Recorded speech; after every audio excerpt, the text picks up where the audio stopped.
এখনকার সময়ে চুরি করা কিংবা খুন করা কিংবা জিনা করা এতে তেমন একটি শাস্তি প্রয়োগ করা হয় না, কিন্তু জানেন কি প্রাচীনকালে এইসব বিষয় নিয়ে কতভাবে শাস্তি দেওয়া হতো। তো চলুন আজকের ভিডিওতে জানতে পারবেন। আর হ্যাঁ, আমার চ্যানেল থেকে দেখলে সাবস্ক্রাইব করবেন, পেজে থেকে দেখলে অবশ্যই ফলো করবেন। ব্রেস্ট রিপার এই লোহার অস্ত্রটি শুধুমাত্র ব্যবহার করা হতো নারীদের উপর। যদি কোনো নারীর বিরুদ্ধে কোনো অবৈধ সম্পর্কে ধরা পড়তো তাহলে এই শাস্তিটি ব্যবহার করা হতো। এই পাকা অস্ত্রটি আগুনে পুড়িয়ে নেওয়া হতো এবং যখন এটা খুব পরিমাণে গরম হয়ে যেত তখন এটা নারীদের পিঠে এবং বিভিন্ন জায়গায় ব্যবহার করা হতো, যার ফলে দগ্ধ ও ব্যথা একসঙ্গে হতো। 95% নারীরাই এই শাস্তিটি পাওয়ার পরেই মারা যেত, আর যারা বেঁচে থাকতেন তাদের জীবনটা এক প্রকার হয়ে উঠত অসহনীয়।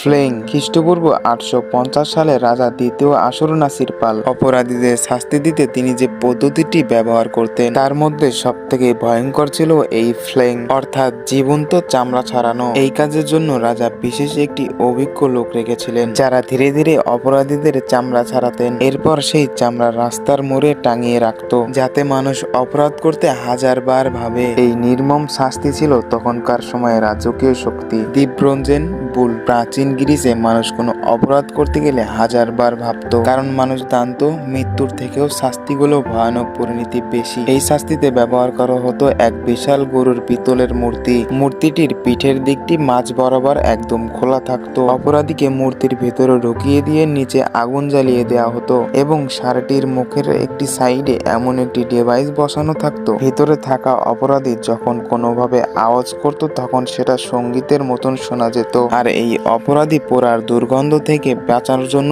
বিশেষ একটি তেল ব্যবহার করত, যেন আশেপাশের পরিবেশের দুর্গন্ধ যেন বেশি পরিমাণে না ছড়িয়ে যায়। কিন্তু এই নিষ্ঠুর পদ্ধতির উদ্ভক্তি যিনি তাকেই রাজা প্রথমে ঢুকিয়েছিলেন এই নিষ্ঠুর জায়গায়, আর যিনি এই নিষ্ঠুর জিনিসটি তৈরি করেছিলেন শেষমেশ রাজা সেই জিনিসটার মধ্যে থেকেই তাকে মেরেছিলেন। ভাবুন তো, মানুষ মানুষকে শাস্তি দিতে গিয়ে কতটা নির্মম ভাবে তাদের উপরে অত্যাচারটা চালিয়েছিলেন। আর মানুষই কিন্তু মানুষকে সাপোর্ট করে, এমনকি ভালোবাসে। তো আমাকেও একটু ভালোবাসা দেখাবেন।